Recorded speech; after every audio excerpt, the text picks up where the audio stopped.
And now, ladies and gentlemen, let's continue our event. We will hear from another co-founder of V20 who flew all the way from UK to be with us today. She is also the V20 2022 Lead of Value Steering Committee, and today she will share with us the G20 institutional value. Ladies and gentlemen, please give the warmest welcome to Pamela Doherty.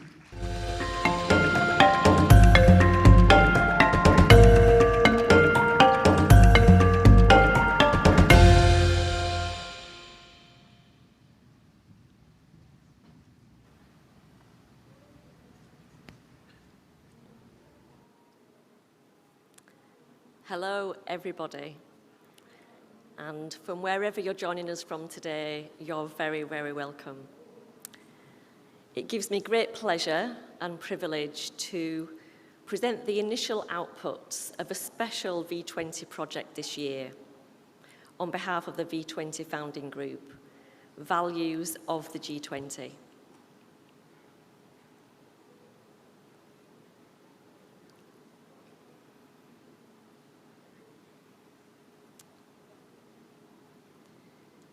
How can we become a more effective global community in creating a better world for all? The G20 has become a globally recognised and respected institution, recognised for cooperation across nations and for driving global prosperity.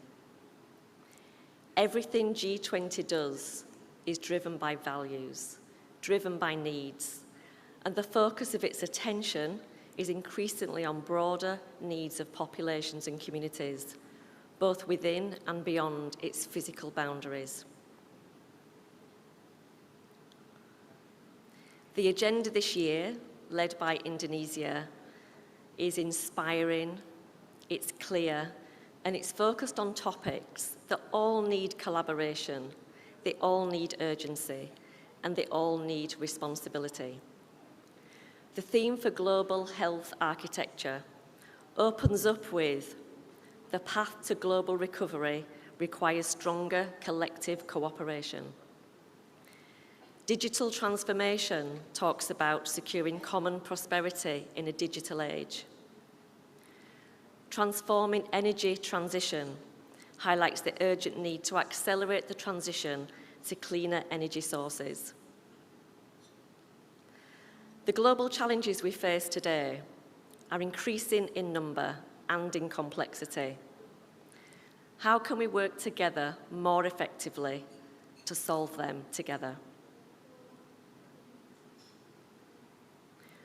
We observe an opportunity to accelerate the work of the G20, to be more values aware, to raise the consciousness of values and be more deliberate in the way in which G20 leads with values. This means operating with the same mechanisms and informality as now, but to do business in an environment that brings greater clarity on common values, on unique values, and values of important difference. All of this to create the conditions for a deeper human connection, to deliver economic prosperity, to promote good governance, and to enable good quality of life for all. Today I'll be talking about how this can be achieved. What I have to say will resonate with any leader who is trying to make a difference through unlocking the potential of a team or organisation. So why are values so critical for the G20 in their role in policy making? To express the case for being more values-driven, I'd first of all like to talk about three types of cooperation. Firstly, decision alignment, then interest alignment, and thirdly, values alignment. The first, most basic form of cooperation is working together aligned on the basis of the decisions and policies you each wish to achieve to reduce conflict. Such a world results in a more competitive environment where we each fight to implement the decisions and policies that suit us. An evolution of this way of thinking is to move on to the next type of cooperation, to try to understand and align our interests too, resulting in better understanding and giving us the ability to cooperate more effectively. Therefore, compromise becomes easier. But with our world today, we are facing challenges unlike before. We are ever more connected, and the world is more a ship than it has ever been, but a ship without a captain. This makes forums like the G20 critical in facilitating cooperation to meet the challenges we are facing, which are both greater and more numerous than before. It is no longer sufficient to align only our individual decisions or to align our respective interests. We have to go deeper and understand our and each other's motivations. Of course, our motivations already exist, but often they are hidden or only partly on show, leaving others to make assumptions, draw conclusions, or to similarly not present their full selves to a situation. Ultimately, this means we don't give ourselves the best chance of success. We only partly deliver what's possible. This is where values come in, the third type of cooperation. Values underlie and connect everything we do. Our values, the things we hold most dear, are the most fundamental drivers of our motivations. Our values are so core to us, it's like how we breathe. So when we come together to create something as a group of people, through a team or an organisation, we bring our values with us. Collectively, that can be extremely powerful, and it takes vulnerable leadership to achieve the full potential of that team. Values are always there, yet sometimes we don't acknowledge them consciously. If we don't acknowledge, measure, understand, and discuss our values and where they align and misalign, we are not getting the full picture. We get stuck in compete and compromise spaces rather than focusing on collaborating to create new and better solutions to solve our biggest challenges.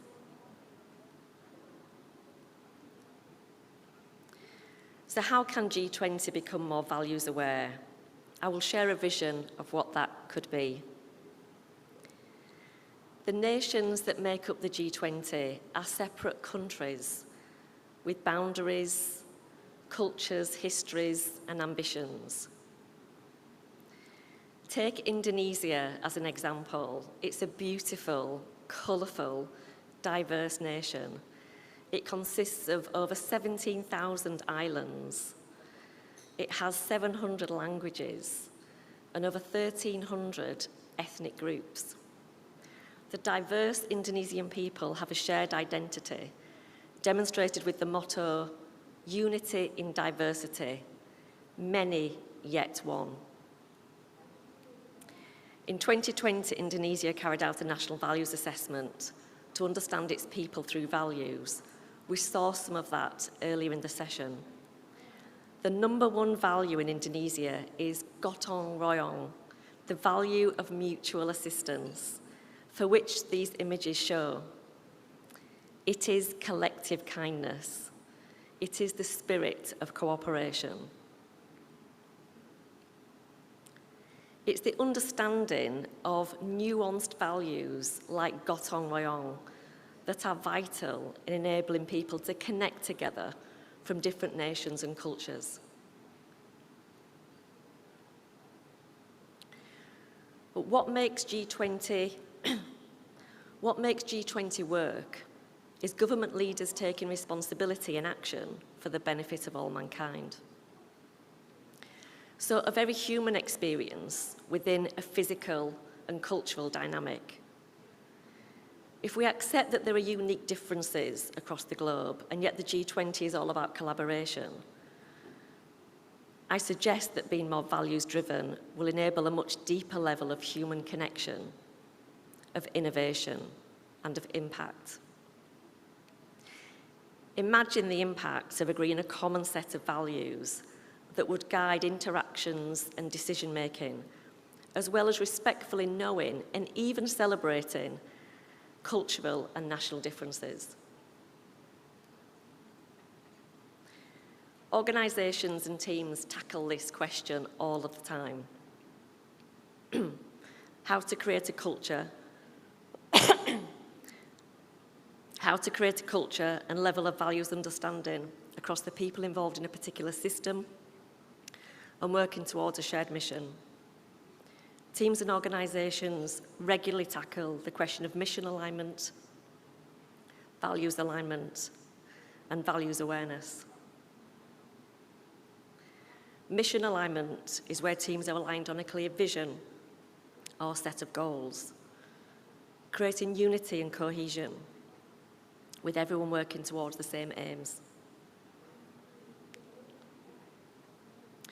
Values awareness is where there is a clear level of awareness for both individual and collective values, where consciousness of what's important is high. Values alignment goes one step further, as the team uses that awareness to align on a common set of values that directly help achieve the team's mission.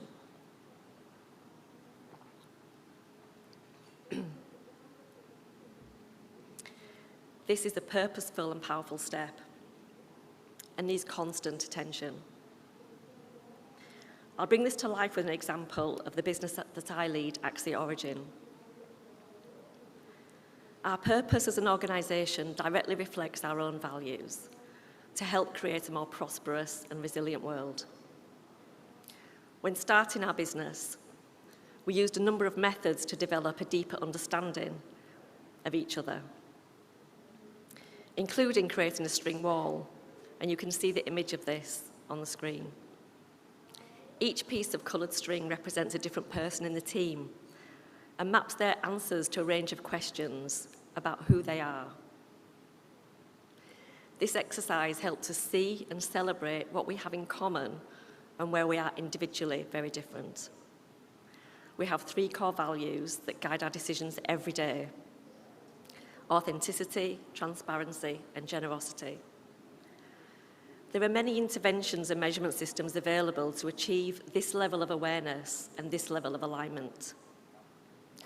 The next phase of this project will be to produce a written output that will share information on the various tools and methods for teams, organisations, and even nations to use. In the meantime, we've made a start to support the G20 to progress this conversation for being more values aware themselves. The G20 asked us a question. They asked us to provide them with insights about their values as an institution. I'd like to start by saying that the starting point is strong. The values that the fact that G20 has evolved to focus on the breadth of issues far beyond the initial topic of economic stability, and to see the way progress is being made far beyond that original priority to multiple topics in the backdrop of many local and global challenges, tells me that the system of G20 is strong, it's respected and effective. The spirit in which this presentation is made is to express an opportunity for G20 to be more effective, to accelerate progress and be stronger when issues arise that could create division.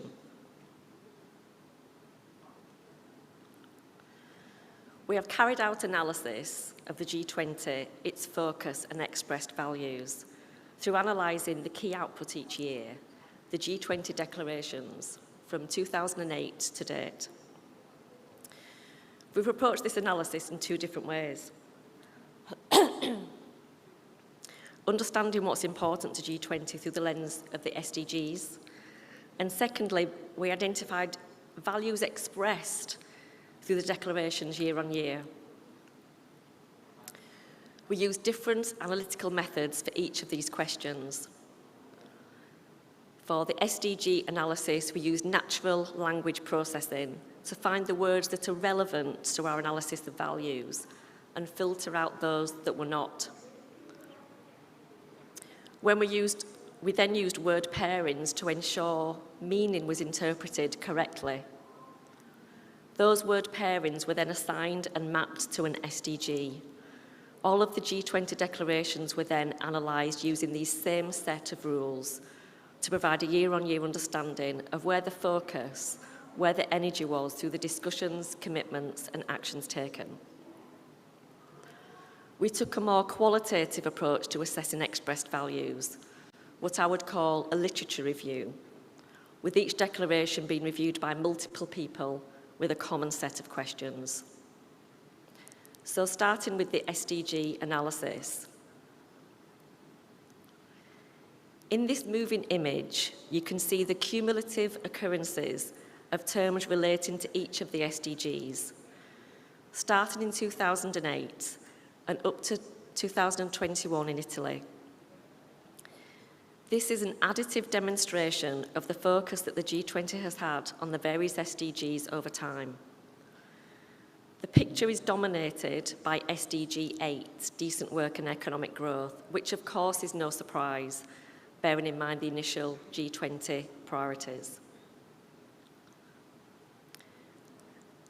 I've removed SG 8 from this next slide so that you can see a bit more clearly the movement across the other 16 goals. So this is the same information presented again, just excluding SDG 8. You can see how over time different topics become more prominent, and you can see the variations across all of the goals.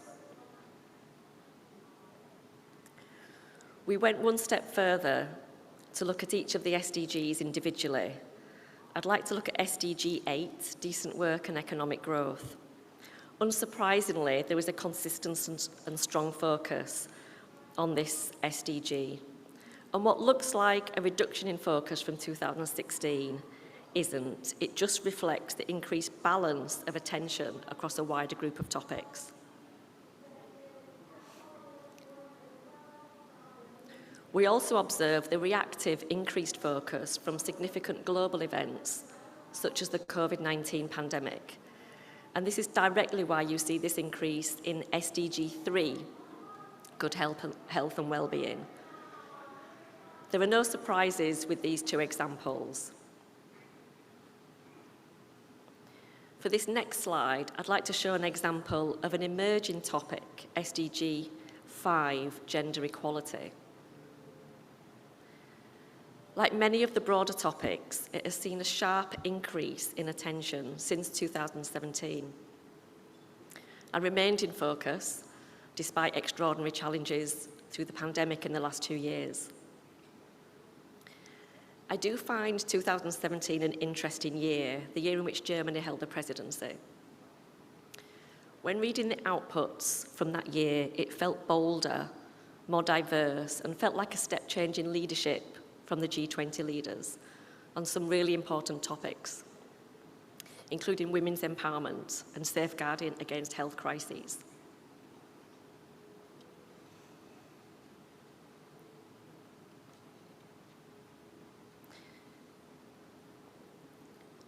So here I've summarised the whole picture, and you can see 3 clear groupings.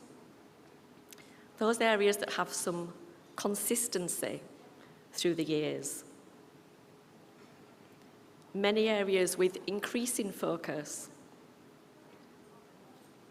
and 6 areas at the bottom with relatively little attention from a G20 perspective.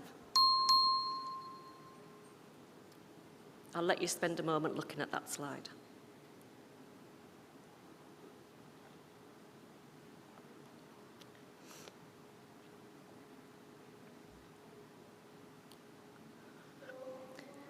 paints an interesting picture, but I share this without criticism or judgment. It raises for me some questions. I wonder what the shape would look like if the collaboration was between the developing nations rather than the G20. I wonder what the level of consciousness is about these choices.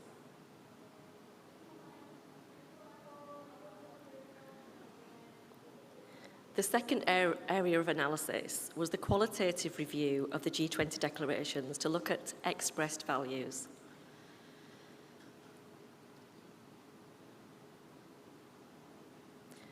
There is a set of consistently referenced values that are enduring and present in almost every year. Stability, resilience, inclusion, and multilateralism. I've captured some of the evidence points as examples for this insight, and there are many more. These four stood out across the years as enduring values, ever present and therefore key to G20 and their current culture.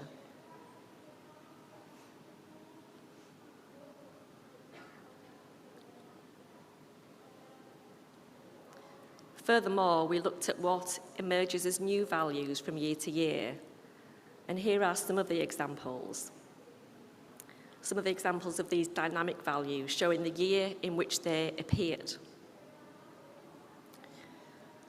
I'm particularly drawn to balance, to care, and to global responsibility, as I can really sense the importance of these values. In our deliberations, boldness also appeared as a value that we saw emerging in an implied manner, not explicitly written, but implied in the sentiment. And felt that this could well be of great importance for G20 to achieve more pace and impact. These are not suggested values for G20. These are values that we observe are and have been present over the years. To bring my concluding points together, is being values-driven the next evolution of the G20?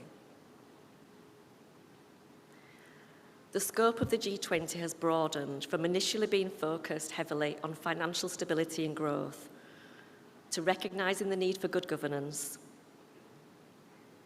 More recently, G20 has expanded its focus, especially following the launch of the UN SDGs, to cover topics that really get to the heart of enabling quality of life for all. Whether that's topics that are more people-centred or relate to the sustainability of our planet. As the agenda grows and as challenges become more complex and diverse, so does the need to collaborate and collaborate more effectively. To enable that greater level of collaboration, I'd like to bring us back to the types of cooperation I introduced earlier. On the left hand is the most basic form, where cooperation is limited to decision alignment. At the opposite end of the spectrum is values-based cooperation, where collaboration takes place in an environment, in a culture of deep understanding of what's important to all parties.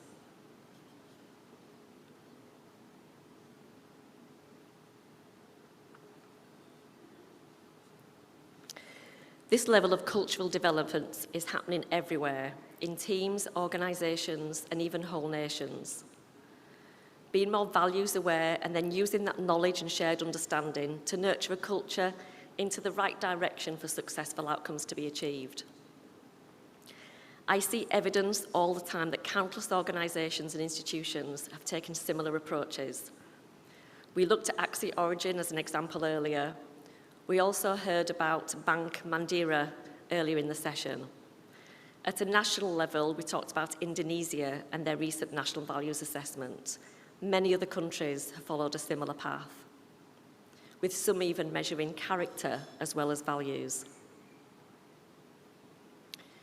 G20 have the opportunity to take this approach at a global level, to shift the dial to the right, to take a leadership position as a highly respected institution and evolve to the next level that enables even more effective collaboration to meet the challenges that lie ahead. We have suggested some very specific next steps to accelerate the progress of G20, and we very much welcome the opportunity to discuss these in more detail at the right time with the right stakeholders. The range of proposed activities split across the V20 as an enabling body, the local G20 team in Indonesia, and of course G20 as a whole through the Sherpas. We see an opportunity ahead for G20 to lead the way in truly being values-driven, to operate in an environment where there is agreement on common values, there is clarity on unique values across nations, and there is understanding on the values of difference, the things that could get in the way. Operating at this level of deep understanding enables a powerful connection between parties, creating the conditions for the best form of collaboration, for authenticity, and ultimately the achievement of successful outcomes in a world that is increasingly complex, yet connected. Values bring us together and make those connections even stronger for the benefit of all life. Thank you. Terima kasih.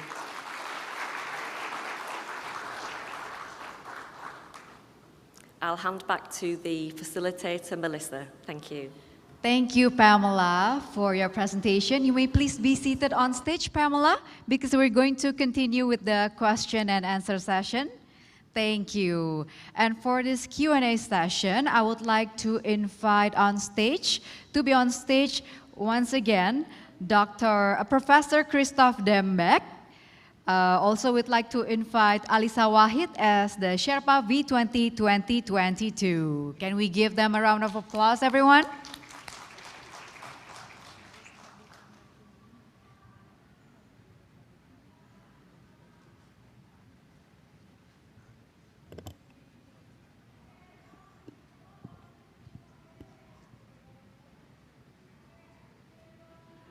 Okay, we have collected a couple of questions that the committee has gathered here.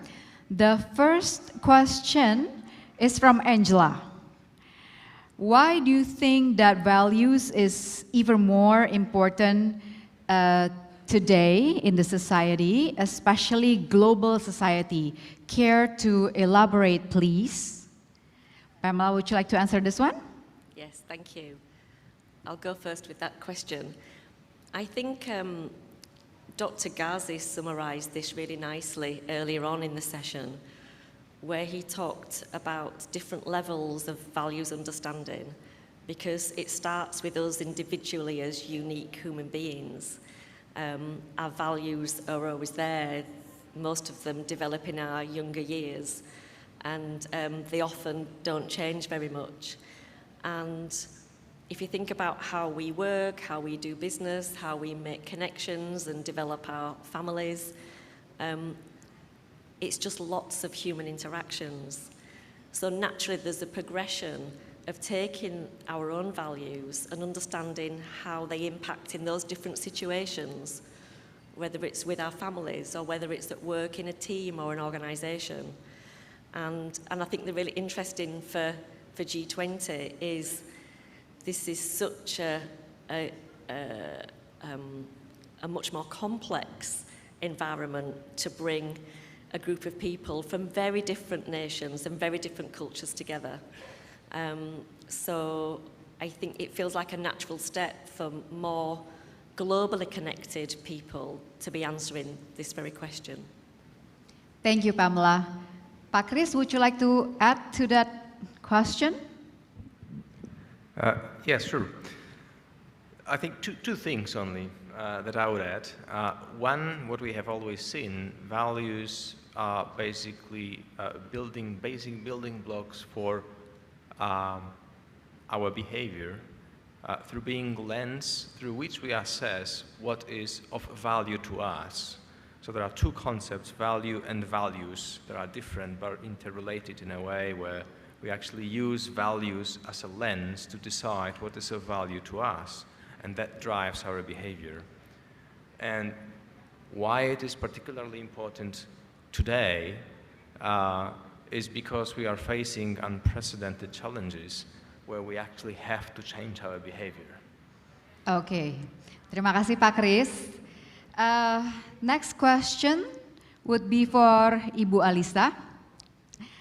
Values are different in different cultures. That is the huge challenge.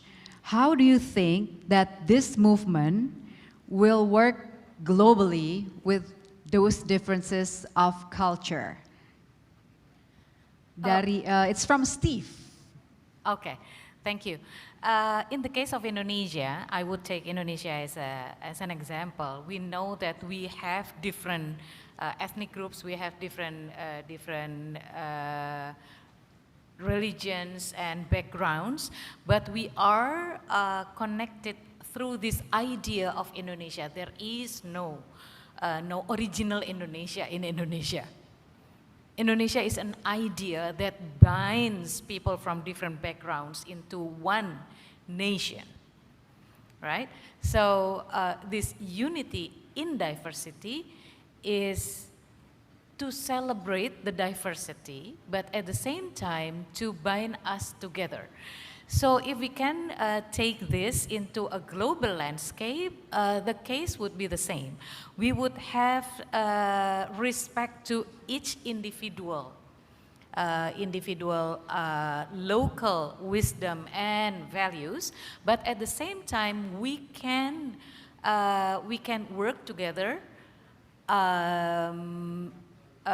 decide on what values that we would take as guidance. Like again, no one left behind as a mental model means this is a shared value. The shared values are inclusivity and justice. And that is to make sure that every living creature on earth would get their respective rights and responsibility also. So I'm always a firm believer that there are universal values and there are shared values that we just need to decide upon. Like in a family, you know, we decide that this is going to be the family values, and we would guide our lives around these values. Great, very empowering answer. Thank you. Terima kasih Ibu Pamela, Pak Kris, Ibu Alissa for your time. You may please return to your seats. Boleh kita berikan tepuk tangan, ladies and gentlemen. Thank you.